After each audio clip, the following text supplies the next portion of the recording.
Good morning, Highlands Presbyterian. So today, last Sunday in July, we are kicking off a new sermon series that's going to track through the Old Testament book of Esther. If you're looking for this, it's going to be right before Job. And so today is going to serve a little bit as an introduction. We're going to cover bits and pieces of the first chapter of Esther, and whenever I read the book of Esther, I can't help but think about the movies, because the book is laid out perfectly as a movie. There's heroes, there's villains, there's this great plot, there's intrigue, there's suspense. It's a great story to read, and so look forward to diving in and seeing what God is trying to say to us today as we interpret back through and understand what God was doing then through Esther and her cousin Mordecai.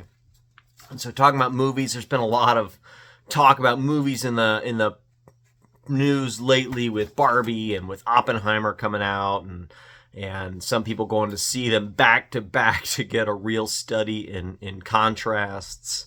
And seems like, as of right now, based on the box office, that Barbie would be the winner. By the end of the day, should be over $700 million in box office receipts. Oppenheimer's close to $400 million, so over $1 billion between the two of them, right? Oppenheimer would be a great success, except when you compare it to Barbie, which is not quite double, but doing $300 million more. So, now I'm not the most current person when it comes to movies. I think the last movie I saw in the theater was the most recent Star Wars movie, which was 2019. It wasn't as long ago as I thought it might have been, but certainly not recent. But we all know what we need to make a great movie. You need a hero. The hero typically has a partner. There needs to be a crisis orchestrated by a villain, and we need dire circumstances that really push the pace forward. That's really it. You throw those things into a blender, you get a pretty watchable movie. I've seen plenty of Steven Seagal movies that had those four things, and they must have all made money, or they wouldn't have kept making them, right? So it certainly wasn't for the great dialogue, but those four elements, you add them together, you're probably going to get a good movie, and Esther has them and more. And so we'll walk through sort of chapter by chapter, story by story, and the movie, we have this great hero in Esther. She's thoughtful, she's brave, one of the best heroes in the Bible. Her cousin Mordecai playing this crucial role, moving the plot along up against the villain Haman, who we're going to get into in coming weeks. There's drama, there's intrigue, and the plot and pacing is incredible. And so Haman is maneuvering to have all the Jews in the empire killed. And it's only through the bravery of Esther, the wisdom of Mordecai, that the people are delivered. The way God works and uses them is awesome. So Mordecai's setting for all of this is the Persian Empire. Massive empire at the time. Scripture tells us it stretches from India in the east to Ethiopia in the west. And so remember this in coming weeks. When Haman says that he wants to exterminate the Jews throughout all of Persia, it would essentially eliminate all the Jews in the known world. This is not some small backwater place where this story is taking place. It is the dominant empire in the known world. And the Jews, many of them are in exile. Some of them, such as Nehemiah and Ezra, have returned home and starting to rebuild the walls, rebuild the temple practices. So King Xerxes, who is the king here, is a different name here in the Hebrew, but it's Xerxes. Between 486 and 464 was his rule BC. We find ourselves in Susa, which is the capital city. And so in the third year of his reign, so 483 BC, and it's thought that perhaps Xerxes is using the festival that we read about in the text to gather support for his invasion of Greece, which is the Battle of Thermopylae. When we think about great movies, movie 300 with King Leonidas, a great movie, though probably not a church-friendly movie. a little violent. That was fought in 480 BC. So 3 years after the book of Esther, we come up against the Battle of Thermopylae. Another great story with those elements mixed in. So Xerxes, it's thought, as he's gaining support for his military journey west, he gives this feast to show the riches of his royal glory, the splendor of his greatness. The feast, it's 180 days, a 6-month feast. So he's saying his splendor is fantastic. He's got all these riches. And so 6-month feast. Think of all the work that went into that. I think about a 180-minute feast, a 3-hour feast. A lot of work goes into that. 180 hours would be 7.5 days. That seems like a ton of work would go into that. Ton of preparation, ton of resources to have something like that. 180 days, 6 months. It's befitting, though, when we think Xerxes is the king of the largest empire in the world. It's befitting that he'd have this 180-day, 6-month feast. And so at the end of this, he has a 7-day feast. And this is the culmination of the whole 180-day feast. And so imagine having a 173-day party to build up to a 7-day party. That last 7 days is going to be huge.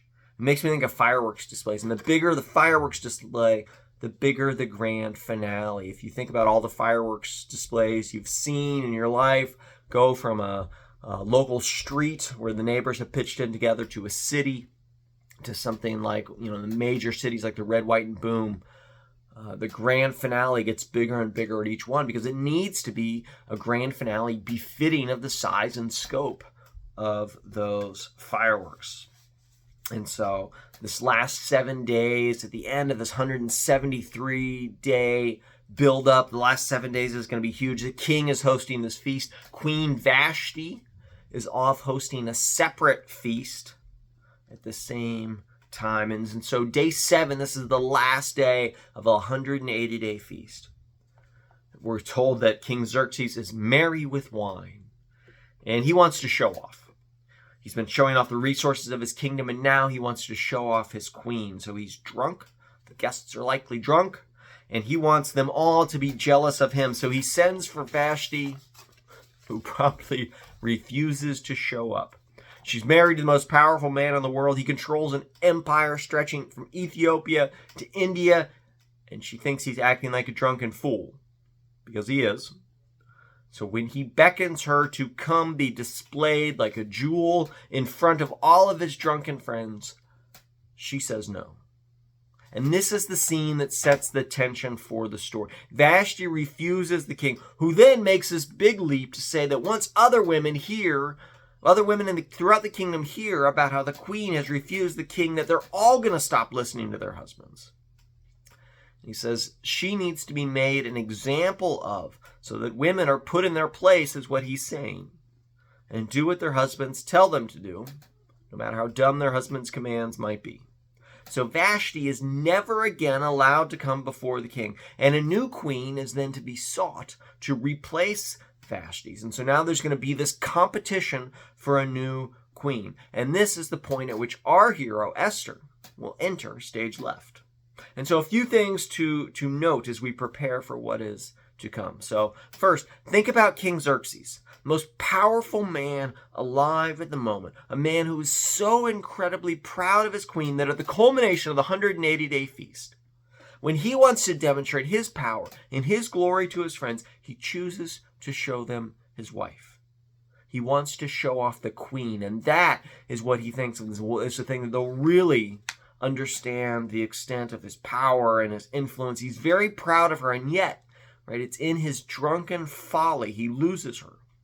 The very woman that is the thing he wants to show off most, he loses her because he makes rash decisions out of based in pride. And there's a lesson for us here. No matter what we've achieved, we can stand to lose so much with one poor decision. And so often this is all rooted in the sin of pride. James tells us that God opposes the proud.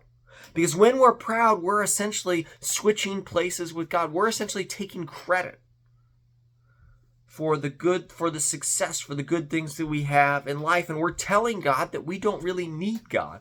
And that's why God opposes us, because God understands and God knows how much we need God, how much we depend on God for every single breath, for every moment. We depend on God. And when we fall prey to pride, we forget that. Humility is accepting everything. Humility is accepting that everything we have is a gift from God. Think about how differently this goes if Xerxes had accepted that in the moment, had been humble enough to hear the rebuke from his wife. But his pride gets in the way. Pride waited for a moment, for an opportunity, which we're told in 1 Peter, the devil prowls around like a lion waiting to devour. And when Cain is being cast out, God tells Cain sin is crouching at the door. It's no different for us. At our weakest moments, there's always, sin seeks opportunity and tears at us. And so this is why we can't be complacent. We need to constantly be on our guard. In James, it says, resist the devil. And when we're humble, we realize we need God's help to resist the devil. And so humility helps us depend on God, who then helps us resist the devil. So may we be wise and may we be humble. And so the second is something for think about as we read through the book of Esther. And the same with all of our Old Testament stories. And there's sort of two ways we come at this. And the first is to think about, how does this point forward to Christ? Is the Bible one big story? We've got a garden at either end of it. And God is at work to repair the broken relationships due to human sin. And so to bring us into the fullness of God's kingdom. And so we're rooted in the past, but we're always looking forward. And God is at work. And the same God who works in dramatic ways in the Old Testament works in dramatic ways in the New Testament. So we ask, what is it in this story that points us forward to Christ, that helps us see God's redeeming work in action? In Esther's time, the Persians, they ruled the known world. The Jews were spread about here and there, and they're about to be threatened to the core. And Esther is the hero who risks everything to deliver the people from a powerful enemy, pointing ahead to Jesus Christ. The hero who risks everything to deliver us from a powerful enemy. Esther points ahead of herself to Jesus Christ, which is always how we're reading the Old Testament and think, how do we understand how Christ is at work here, and what are the clues that point us to Christ? And then the other part of that is asking, how is God at work here in this story? Esther's the hero in the story, but God is the real hero, the real mover behind the scenes, moving the action along, working in and through Esther. And so we ask ourselves, what is God trying to show us? What is God trying to teach us through the work of Esther? In today's story, this proud king makes this rash decision to banish his queen. And God can use these broken people. God can use these broken circumstances to bring about something powerful for the Jewish people. Haman is the enemy who's lurking just ahead in our story here. And God is a few steps ahead, preparing a way to defeat the enemy, to preserve God's people. And so it's important for us to develop a habit of making sure that we peek behind the curtain, to learn how to translate that into our own lives, to start wondering how God is at work. And the more we can do this, and when we practice, when we think about it through the stories in the Bible, we train ourselves so that when we see stories in our own lives and stories in our own world, we train ourselves to think, how might God be at work here?